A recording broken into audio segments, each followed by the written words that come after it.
e pela tua participação também nesse sábado. Deus seja louvado.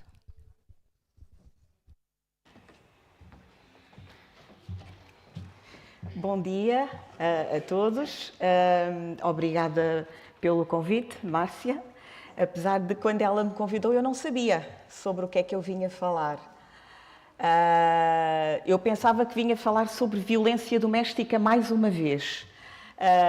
Apesar da violência doméstica ser um tema muito difícil, como já falei nele várias vezes e em várias igrejas, já estou mais, digamos que, um pouquinho mais preparada.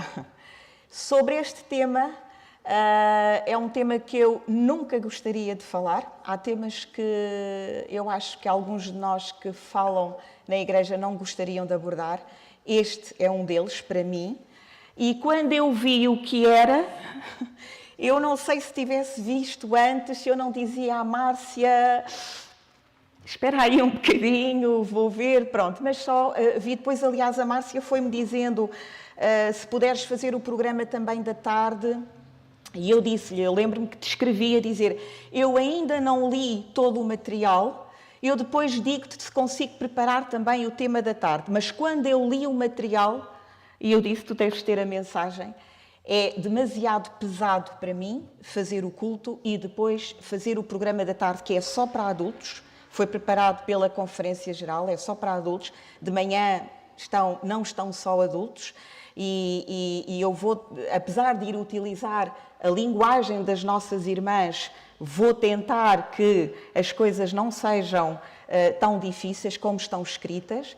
Mas a parte da tarde, se alguma vez quiserem, estarei disponível a ir preparando de outra forma, porque tem um filme, é um seminário e as coisas são, digamos, são diferentes nesse sentido. Portanto, peço desculpa por hoje à tarde não continuar, mas estou disponível para uma outra situação. Obrigada, que eu agora esqueci-me do teu nome, isto é vulgar, eu esqueci-me dos nomes que apresentou a história, muito obrigada, faz parte do programa. Também. Obrigada pelo momento especial que foi muito bem escolhido e espero que fixem todas as palavras do momento especial, porque ele é muito importante para aquilo que nós também vamos aqui abordar esta manhã. E o culto foi de facto preparado por aquelas duas irmãs, a Anne Hamel, que é psicóloga e especializada em stress pós-traumático e trabalha na Conferência Geral no acompanhamento aos funcionários que fazem serviço internacional, e pela sua amiga Sherry Corder, elas vivem as duas na mesma cidade, que essencialmente tem trabalhado, também especializada em traumatologia e stress pós-traumático, e tem trabalhado nos Ministérios da Mulher e nos Ministérios da Criança. Eu vou apresentar o culto que elas prepararam, o PowerPoint que elas prepararam, não na totalidade, porque seria demasiado longo, mas teremos oportunidade, se assim o entenderem, de fazer noutra altura. Portanto, lobos com pele de cordeiro é o tema e aborda essencialmente quando aqueles que são seguidores de Jesus, somos todos o que aqui estamos, certo?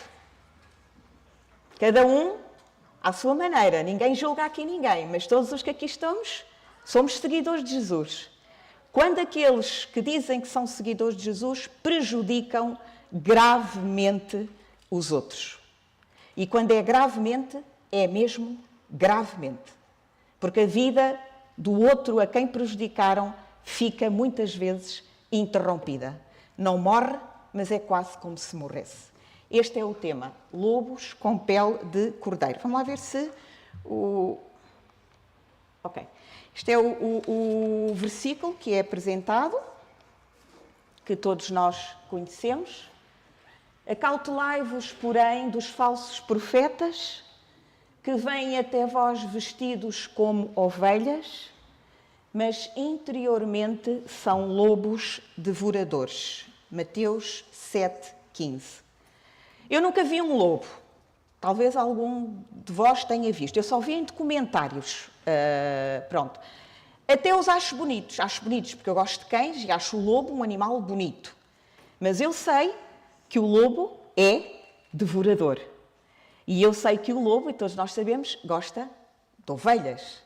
E quando o lobo está lá no seu habitat e tem fome e desce do seu habitat, ele tenta procurar, de facto, ovelhas ou outros animais, mas ele tem um apetite especial por ovelhas. Nós somos instados a termos cautela com aqueles nossos irmãos que poderão chegar até nós vestidos de pele de cordeiro, mas que por dentro são lobos devoradores. É o que o versículo diz.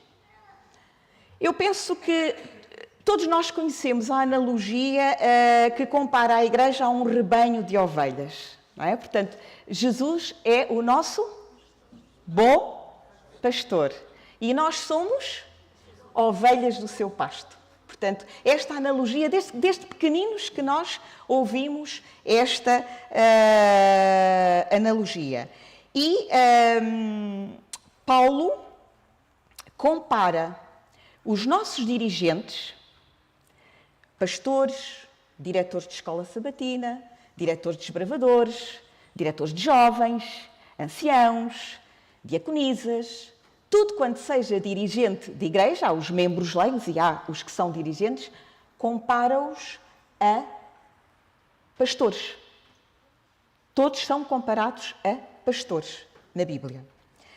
E todos nós desejamos acreditar, eu pelo menos desejo acreditar, e acredito, e quero acreditar, e vou continuar a acreditar, que a igreja é um lugar seguro. É assim, se nós, e muitas vezes nós visitamos, quando vamos de férias, as nossas igrejas daqueles sítios, gostamos de ir no dia de sábado. Quando entramos aqui e olhando para uma congregação típica como a nossa, nós parecemos todos o quê? Boas pessoas. É ou não é?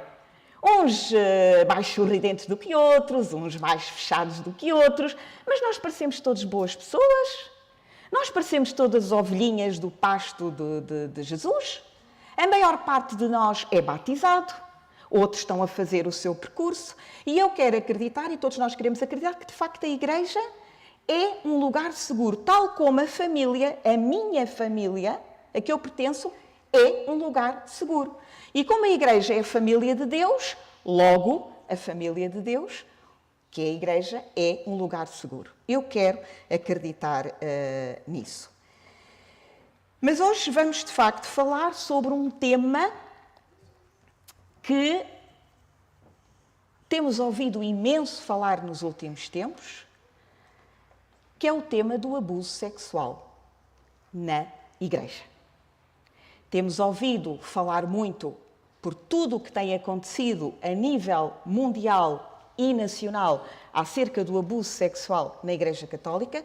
Penso que, se estivermos todos atentos aos telejornais, todos já ouvimos isso. O novo patriarca de Lisboa,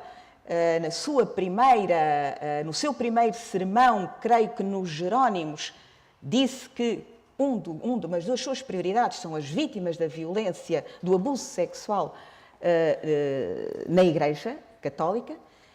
E se dermos oportunidade a alguns membros nossos da Igreja Adventista, eles vão também dizer que sofreram abusos sexuais ou que estão a sofrer abusos sexuais. Portanto, é uma realidade na nossa Igreja, isto é duro de dizer, mas temos que o dizer. A oração da irmã, aqui, no final da escola sabatina, disse que a lição era difícil, mas necessária. Este culto é difícil, mas necessário. Porque há coisas que nós temos que chamar, de facto, pelos nomes. E então, como é que algo tão hediondo como o abuso sexual pode existir dentro da igreja? Como? Porque só quem sofrer essa situação é que compreende todo o sofrimento que tem. A nós quem não sofreu essa situação não consegue compreender a dimensão desse sofrimento. Então, como é que algo tão hediondo pode acontecer na nossa igreja, sendo que nós somos a menina dos olhos de Deus? Não é? Então, coloca-se uma questão. Porquê é que Deus permite? Se somos todos a menina dos olhos de Deus, então porquê é que Deus permite? E as nossas irmãs apresentam duas razões. A primeira é que sempre que está reunida a humanidade caída, e nós somos humanidade caída, existem problemas da humanidade caída. E a segunda razão, a Igreja é o lugar favorito do diabo para fazer o seu trabalho. Satanás trabalha em governos, em organizações, em parques de diversão, em concertos que nós tentamos evitar que os nossos jovens vão para não se desviarem, mas o lugar favorito de Satanás trabalhar é na família e na igreja. Porque ele sabe, é aí que ele utiliza as suas melhores competências. Porque ele sabe que o que acontecer dentro da igreja pode destruir irremediavelmente a fé de uma pessoa. E afastá-la totalmente. Sem ela nunca mais voltar. Nem para a igreja, nem para Deus.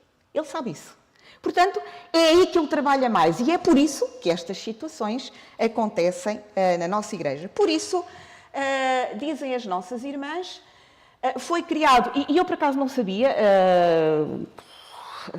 nunca tinha ouvido, provavelmente já foi dito em alguma igreja, mas eu não estava presente, porque este dia que foi acrescentado ao calendário da Igreja Adventista em 2001, o dia de ênfase, que é o dia dedicado à meditação e ao trabalho sobre o abuso sexual na Igreja, tem esta iniciativa, tem o nome desta iniciativa, End It Now. Paremos isto agora. Isto é para parar e já.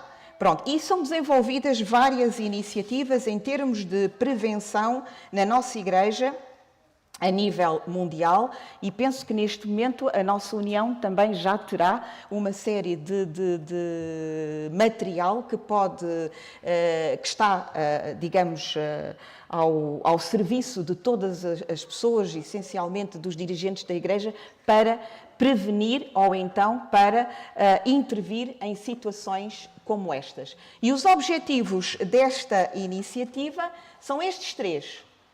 Reconhecer que existe. A primeira, aceitar a realidade que o abuso sexual existe na Igreja, é o primeiro passo para nós, de facto, intervirmos e para nós não metermos a cabeça debaixo da areia. Portanto, reconhecer que existe, compreender melhor o assunto, temos que compreender melhor o assunto para também depois sabermos como intervir com as vítimas e com os ofensores e também aprendermos a reagir de forma mais eficaz.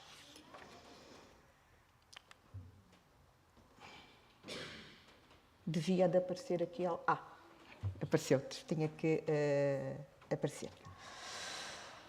Comecemos aqui por, então, saber compreender um pouco melhor esta situação do abuso.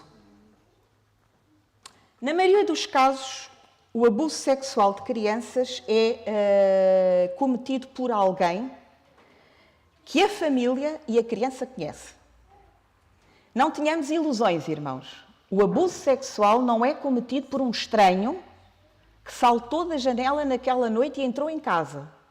Nem apanhou a criança ou o adulto, porque também há abuso sexual de adulto, ou o adulto numa rua escura. Isso são outros crimes sexuais, porque o abuso sexual é crime, o abuso sexual de crianças é crime. São outros crimes sexuais. O abuso sexual é cometido, 91% dos casos, por pessoas que a criança e a família conhecem e em quem confiam. Por isso é que os pais, quando vão trabalhar, os deixam com o tio ou com a vizinha. Ok, já sei que não posso mexer muito, porque conhecem essas pessoas e confiam nessas pessoas. Portanto, esta é uma das primeiras questões, por isso é que a maioria dos crimes de abuso sexual acontece dentro da família, com familiares. Pai, mãe, tios, irmãos, familiares. E acontece também dentro da igreja com pessoas em quem confiam. Um tição confia no diretor, no dirigente dos tições. O tição é que idades? Entre que idades? O tição? 6 aos 11, não é? Depois há alguma classe... Desculpem lá a minha ignorância. Pronto. Mas dos 6 aos 11, tições. Portanto, 6 aninhos, entramos para tição. Confia-se no diretor dos tições, ou diretora dos tições. O que o diretor dos tições ou diretora dos tições disser ou fizer, se calhar não está assim mal. Eu posso ficar um bocado incomodada ou incomodado, mas se calhar não é mau. Se ele é o meu dirigente, percebem? É assim que as coisas funcionam.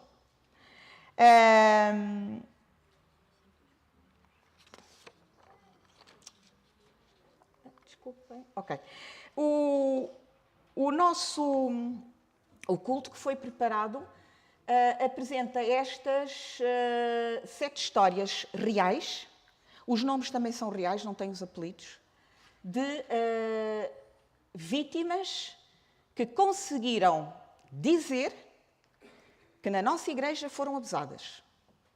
Não vou apresentar todos os casos, nem o relato de todos os casos. Seria demasiado exaustivo e difícil. Mas vou abordar um ao outro. A Sara, por exemplo, adolescente, frequentava um colégio adventista. E o diretor do colégio convidou-a para ser a secretária dele. Eu andei num colégio adventista. O diretor ou diretora convidar-nos para sermos a sua secretária é valorizador. Até os pais da Sara, porque o diretor era reconhecido e é uma pessoa em quem confiavam. Que bom! A nossa menina merece a confiança do diretor. Mas isto permitia àquele diretor chamar a Sara para a Sara ficar com ele quando não estava mais ninguém nas escolas. Já toda a gente se tinha ido embora. Porque ele tinha sempre coisas que precisava que a Sara fizesse. E a Sara ia. Tal como ele também a chamava para ir para algumas partes da escola. E a Sara obedecia. Até que as coisas se desenvolveram. A Sara falou. Ninguém acreditou. É um bom homem. Há muitos anos que é diretor do colégio. Tu viste mal. Tu sentiste mal. E a Sara e os pais mudaram de cidade. Foram eles que mudaram. Normalmente as vítimas, é isso que acontece. São as vítimas que se afastam. E ele continuou. Até que foi fazendo mais vítimas. E não pode. Não pode. Quem dirige a nossa igreja e sabe uma coisa destas, não pode continuar a estar naquele cargo esta pessoa. O Mateus andava no 7º ano de escolaridade. Terão 13, 14, 12 às vezes, não é? Passando tudo, 12 anos. E os pais tinham-se divorciado e a mãe foi com o Mateus para uma outra cidade e trabalhava na nossa igreja também. E o Mateus tinha dificuldades a matemática. E a professora do Mateus, e isto é um caso paradigmático, porque nós estamos habituados a ver o abuso sexual cometido por homens. Desenganem-se. Há muita mulher a cometer abuso sexual. Só que, como nós somos mais maternais, tocamos mais, pegamos mais ao colo, fazemos mais festinhas. Um homem a fazer muito isso pode levantar alguma suspeita. Uma mulher é maternal, é querida. E foi isto que aconteceu com o Mateus. A professora ofereceu-se para ficar a explicar depois das aulas.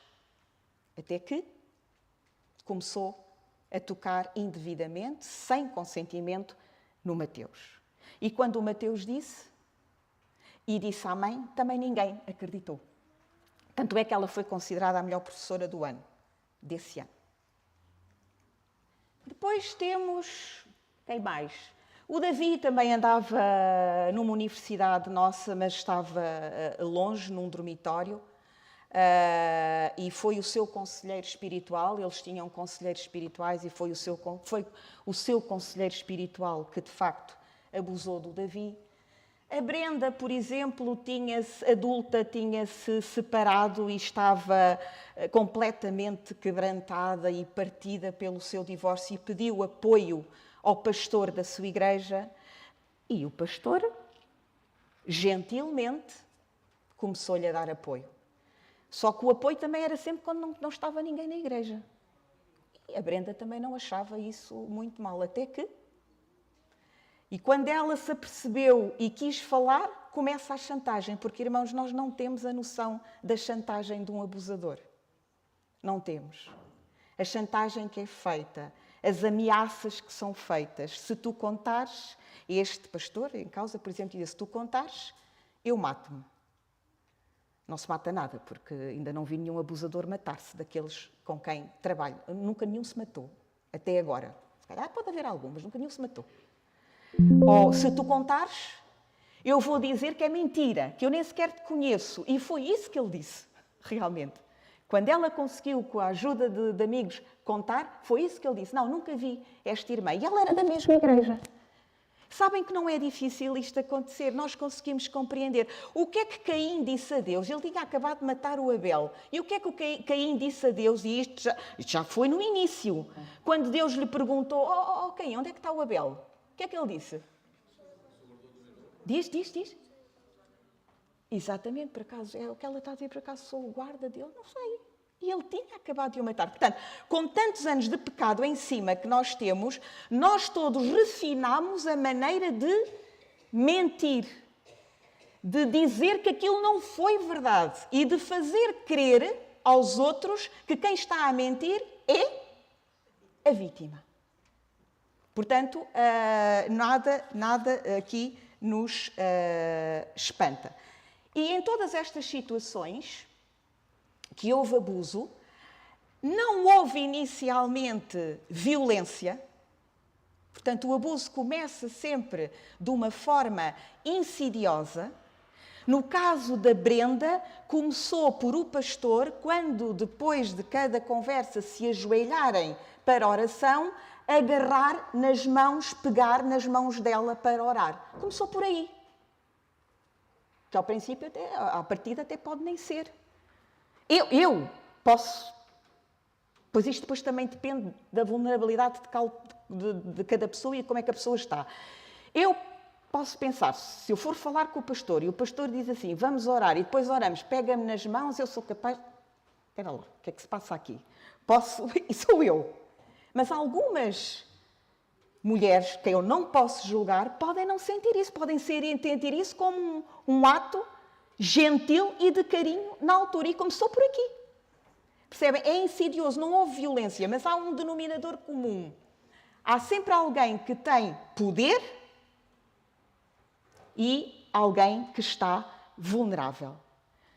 Alguns de vós têm aqui crianças pequenas. O que é que faz uma criança de 3 anos, 4 anos, perante um adulto do tamanho do Fábio, do tamanho do Malaquias, até mesmo do meu tamanho, que sou pequena? O que é que faz uma criança com 3, 4 anos? Se eu quiser tocar nela sem o seu consentimento, não faz nada, não tem força. Depende da vulnerabilidade em que realmente a criança ou a pessoa, criança ou adulto, porque também há abuso sexual de adultos, está. Qual é o impacto do adulto? Do adulto, disparate. Pois, do adulto também, que provocou o abuso. Todos os tipos de abuso da infância têm o potencial de prejudicar o cérebro em desenvolvimento das crianças, predispondo-as a problemas de saúde mental e física para toda a vida e aumentando o risco de todo o tipo de dificuldades sociais, emocionais, comportamentais e académicas. O abuso sexual aumenta a probabilidade de comportamentos aditivos na adolescência, portanto, a toxicodependência. Aumenta a probabilidade de comportamentos de grande risco, tais como a promiscuidade. Portanto, a mudança de parceiros, a promiscuidade sexual aumenta isto. Aliás, sempre que vemos, mesmo um abusador, sempre que estamos perante um abusador, e aqui falo a minha parte, porque eu só trabalho com abusadores, na sua história, para trás, às vezes está uma situação de abuso, que depois não foi devidamente tratada e depois que é chegada àquele ponto. O risco de problemas profissionais, legais, financeiros e sociais e o desenvolvimento de doenças crónicas como cardíacas ou diabetes. O abuso sexual é particularmente prejudicial à essência da pessoa e o que é que agrava mais? É a natureza sigilosa do abuso. Porque sempre que há abuso ou que, quando a vítima começa a sentir-se incomodada, não contes. Se te contares, eu vou dizer que é mentira. Se contares, eu mato a tua mãe.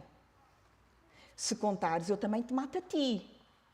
E a natureza sigilosa que envolve todas as situações invariavelmente de abuso provoca uma sensação de isolamento e de afastamento dos outros que ainda vai aumentar mais este impacto e interfere no desenvolvimento social e emocional. Sofrido na infância, aumenta o risco de doenças como a depressão, a ansiedade e outros problemas de saúde mental em adulto. Quem alguma vez já esteve perante vítimas compreende aquilo que ali está. Quando uma criança ou um adulto sofre de facto abuso sexual, é também criado um certo grau de vergonha ou de culpa, porque normalmente o abusador tenta fazer ver àquela vítima que até foi de alguma forma responsável por isso. E não é só o abusador. Quando às vezes a vítima consegue contar, alguns a quem a vítima conta tentam, de certa forma, considerar responsável a vítima por ter feito aquilo. Não devias ter aparecido à frente do tio sem as cuequinhas, por exemplo. E a criança tem 4 anos. Ok, às vezes aparece. Entendem o que é que eu quero dizer? Portanto, há muitas vezes a tentativa de responsabilizar a criança ou mesmo o adulto dessa situação. E isto cria um sentimento de vergonha, de culpa e até de desprezibilidade. Ou seja, eu sou desprezível. O hino dizia: tu és importante, és especial. A vítima sente-se a coisa mais desprezível que existe ao cimo da terra. Entendem? É isto que acontece nestas situações, infelizmente. Quando é cometido por um cristão, os danos são maiores, por causa da capa inerente de abuso espiritual que o acompanha.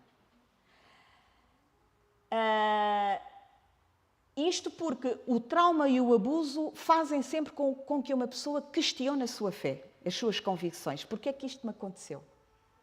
Onde é que estava Deus naquela altura?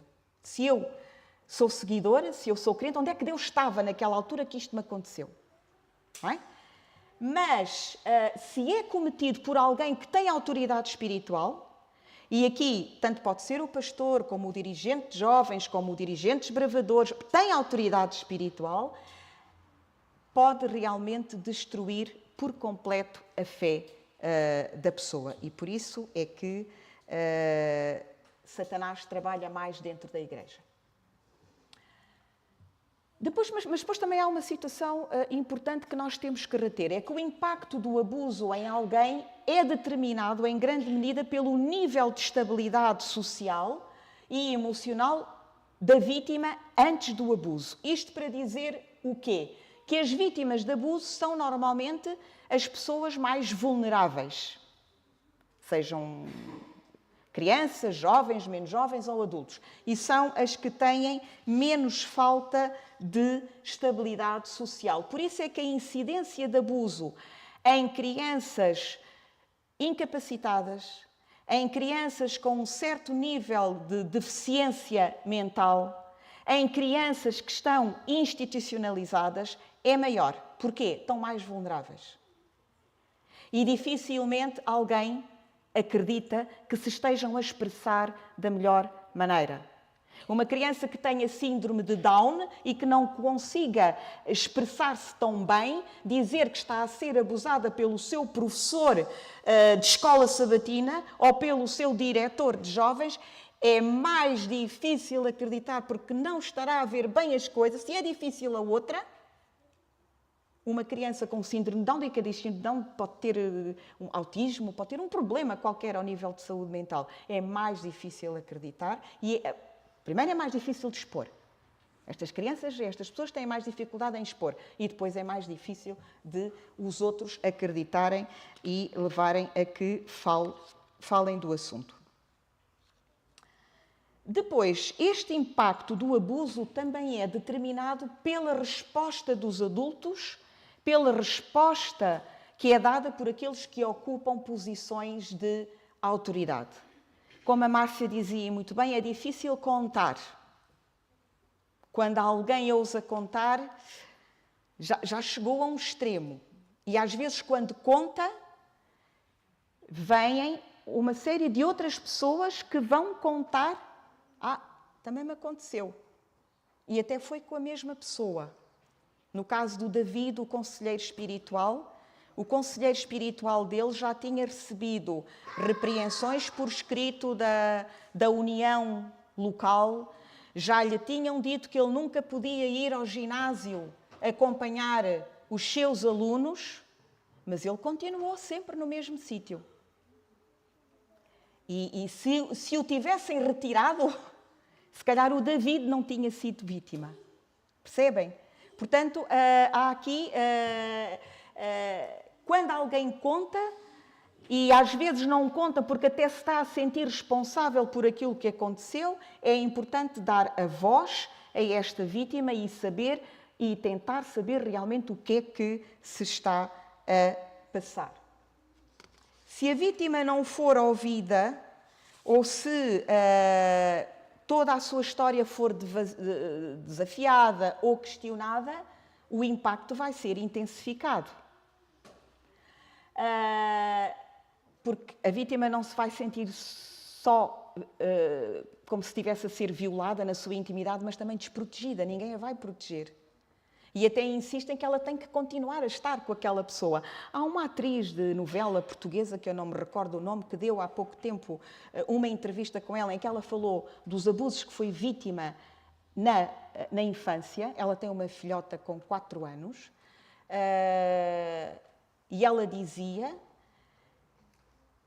a minha filha nunca andará com ninguém sozinha no banco de trás do carro.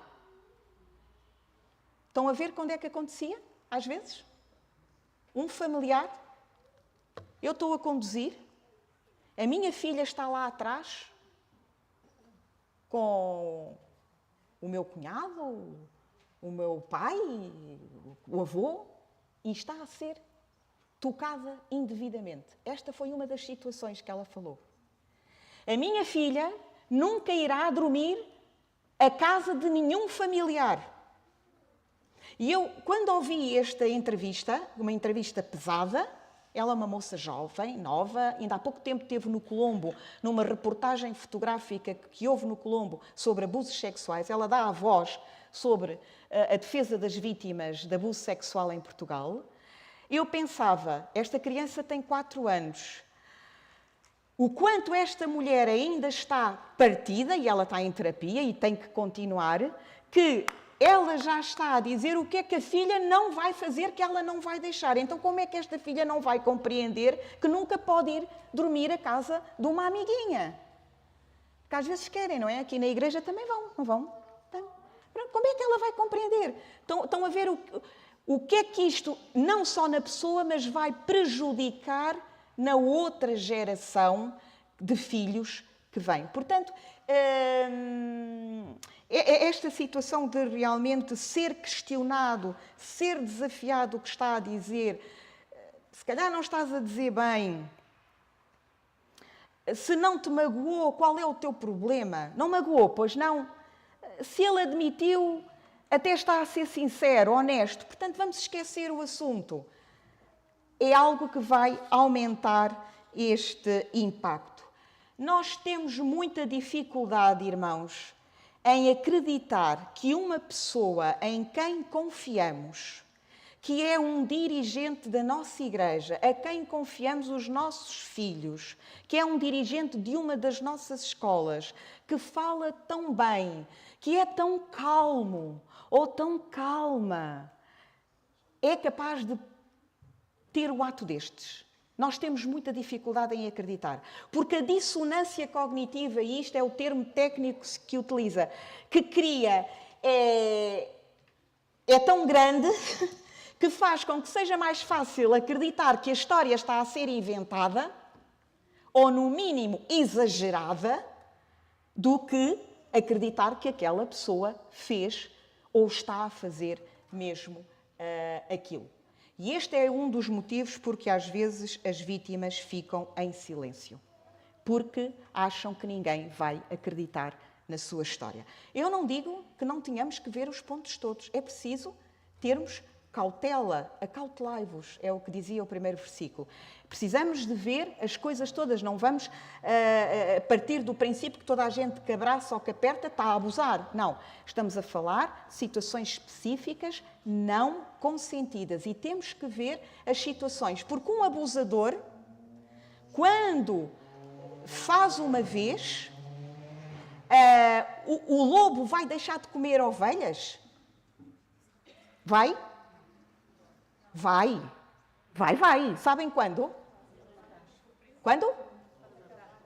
Quando não houver ovelhas. Mas ele só vai deixar de comer ovelhas e vai apacentar com ovelhas quando? Na nova terra.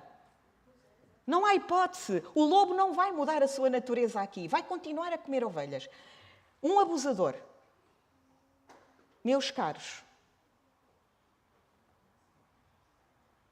eu não vos consigo dizer isto de outra maneira, dificilmente deixa de o ser. Tem uma patologia muito séria. Portanto, se queremos que não haja novas vítimas, é claro que o abusador, que o ofensor, tem que ser ajudado. Tem de ser tratado, tem que andar ali. Alguém não pode continuar naqueles sítios. Mas, se não ouvirmos uma primeira vez e não dermos atenção, no caso do Davi, ele já tinha abusado, o conselheiro espiritual já tinha abusado de uma série de outros rapazes. Nós temos que dar atenção, porque determinadas pessoas, se têm este problema de saúde mental, não podem estar em determinados lugares onde haja crianças ou onde hajam outras pessoas vulneráveis. Por isso é que a reação ao abuso é fundamental. A nossa reação, e por isso, avançando, é que a nossa Igreja tem planos de ação e de segurança. Eles existem ainda não tive a oportunidade de ler todo, mas há um seminário sobre o risco de abuso sexual na Igreja Adventista com planos de ação e planos de segurança, todos bem elaborados, obrigada, para que quem está e quem é dirigente, e se alguém se dirigir com tanto uma coisa destas, saiba, aconselhando-se com outras pessoas naturalmente, porque e tudo isto é preciso, de facto, cuidado, amor e muita compaixão. Era o que isto dizia. Se alguma vez pudermos apoiar uma vítima, apoiamos. E se alguma vez pudermos responsabilizar um ofensor, vamos responsabilizar. Porque quando estivermos à porta dos céus, Deus vai nos responsabilizar por aquilo que fizemos, mas também pelo que podíamos ter feito e não fizemos. Porque tivemos medo, porque não nos apeteceu envolver-nos, porque não tem nada a ver comigo, Entre marido e mulher ninguém mete a colher, entre pais e filhos é melhor não dizermos nada. Percebem? Deus vai nos responsabilizar do que fizemos e do que poderíamos ter feito e realmente não fizemos. Isto porque o impacto do abuso, de facto, isto aqui também é importante, a longo prazo depende menos do tipo de severidade, e isto faz parte das pesquisas, isto é uma boa notícia, depende menos do tipo e de severidade e de quantas vezes foi, mas mais do nível de apoio. Por isso é que o apoio e a terapia que tem que haver é muito importante e, felizmente, na nossa igreja já existem muitos psicólogos a fazer terapia nesta área. Quando eu me formei era só eu, não havia mais ninguém e até havia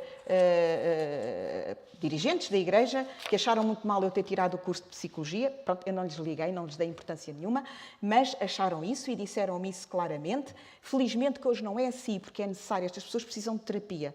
E é preciso haver quem saiba fazer este tipo de terapia.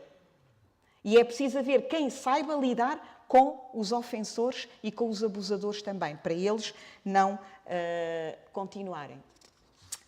Uma questão que é colocada neste culto também.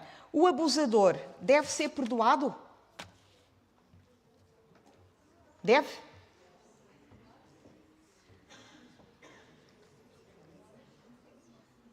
Depende. Eu diria depende. Não é? A minha parte de humanidade caída, quebrantada, diria depende. Mas a parte de restauração e conversão diz deve. Deve. Mas, vamos ver. Será que perdoar um abusador significa... É que nós também às vezes não sabemos muito bem o que é o perdão. Nós às vezes não sabemos muito bem o que é que isso significa. E achamos que perdoar é esquecer tudo o que aconteceu e continuar até a relacionar-nos com aquela pessoa que nos fez aquele mal. Nós achamos que perdão é isso, mas não é. Porque, será que perdão é que aquilo que a pessoa fez é aceitável? Não, não é aceitável. Eu perdoo, mas isso não quer dizer que seja aceitável. Que a experiência que eu tive não importa? Também não. Continua a importar.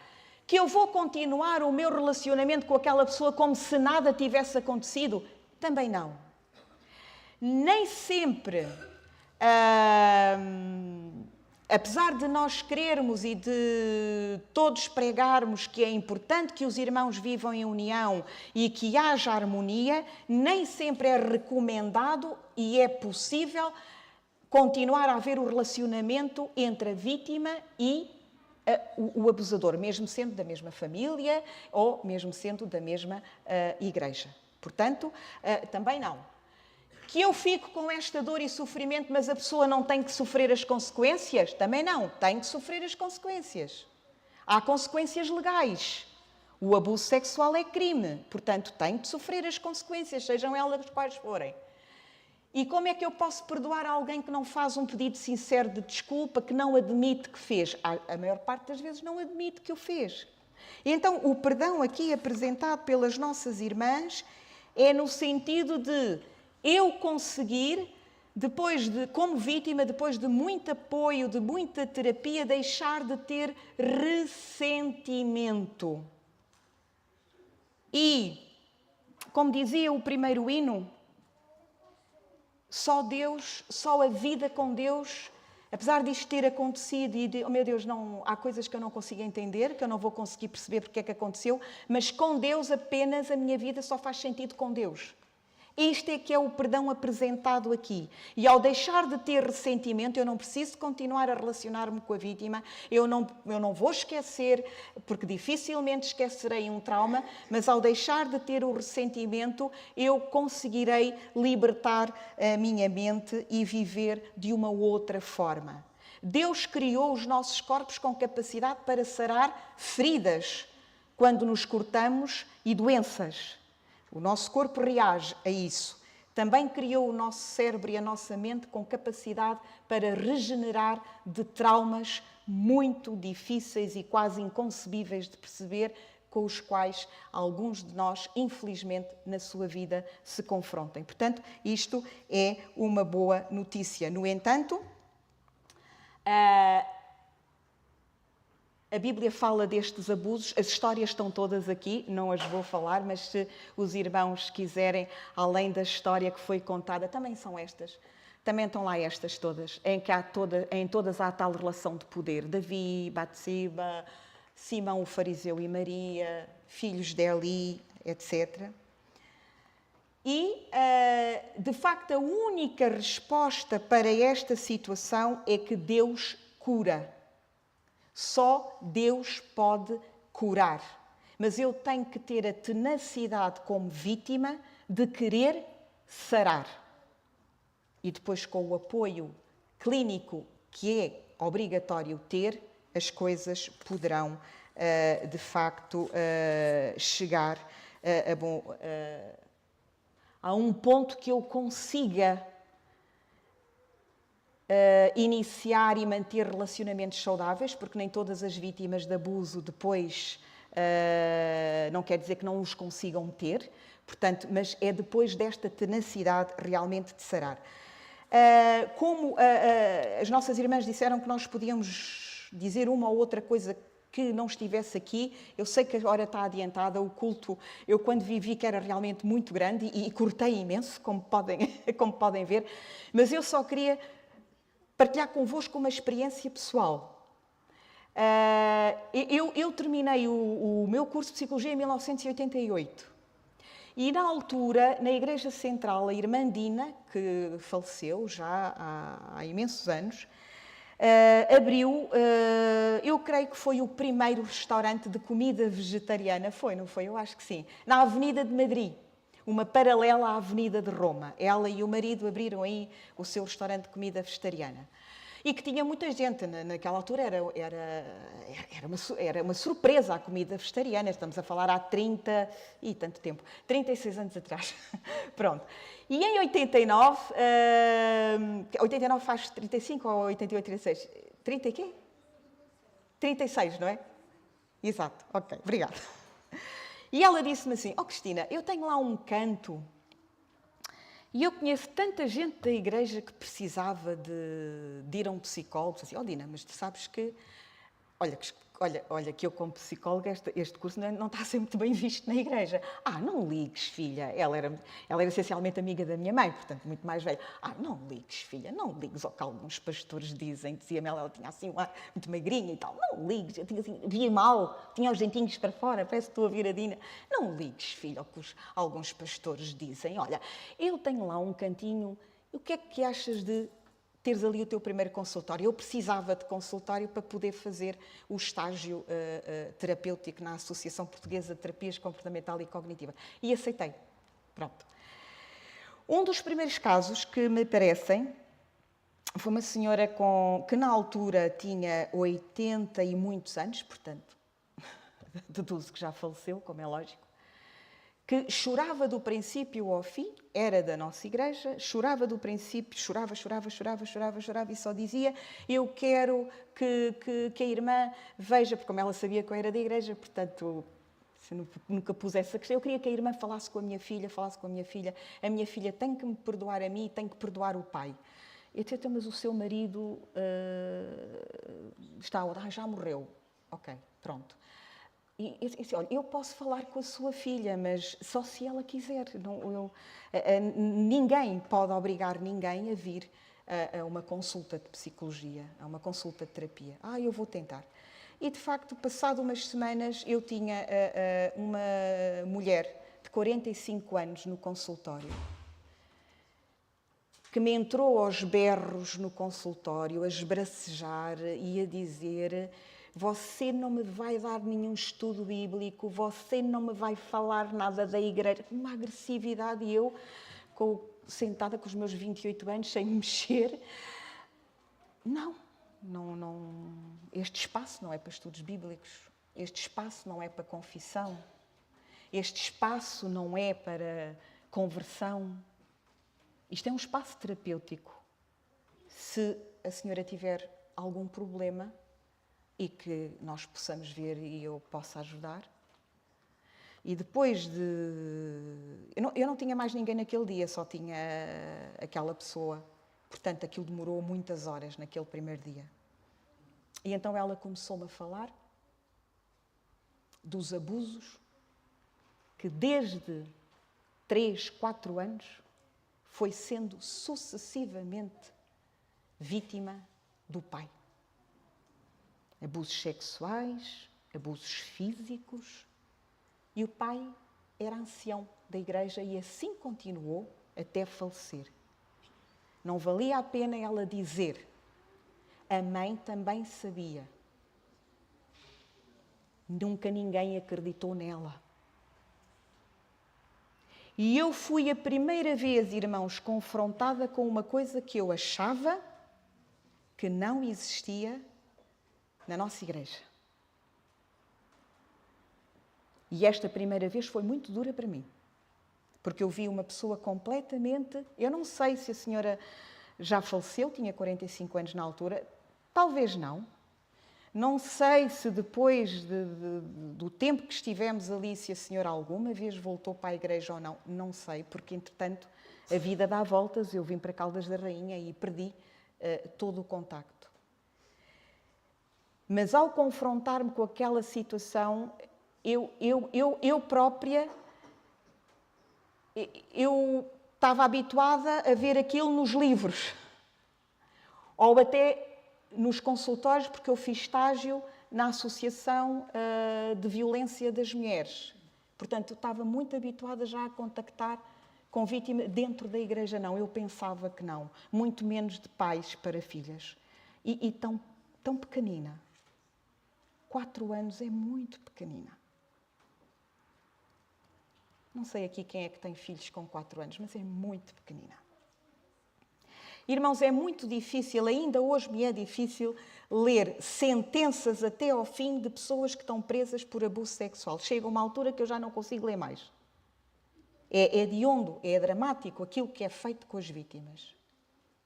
Ali confrontei-me que isto existe dentro da igreja e é importante termos isso em consideração. Existe, mas podemos intervir, podemos atuar, podemos apoiar, podemos responsabilizar. E é isso que as nossas irmãs que trabalham nesta área pedem a todos os membros, com os devidos cuidados, com as devidas cautelas, porque todos temos que ter muita compaixão nestas situações. E termino com o versículo que elas apresentam. Porque o Cordeiro que está no trono será o seu pastor e os conduzirá às fontes das águas da vida. E Deus enxugará para sempre as lágrimas dos seus olhos. As vítimas querem que as lágrimas fossem enxugadas já. Muitas vezes não conseguimos oferecer isso. Há algum trauma pelo qual um de nós passe, irmãos, temos que viver as consequências desse trauma e temos que aprender a lidar com o sofrimento que ele provoca. Estas lágrimas todas que serão enxugadas serão na altura, mas apenas com a oração, como começamos com o hino. Apenas sentindo que realmente para Deus eu sou importante e apenas com a intervenção do Espírito Santo, que é o que vamos cantar agora a seguir, será possível sararmos um pouco e vivermos de uma forma um pouco mais feliz.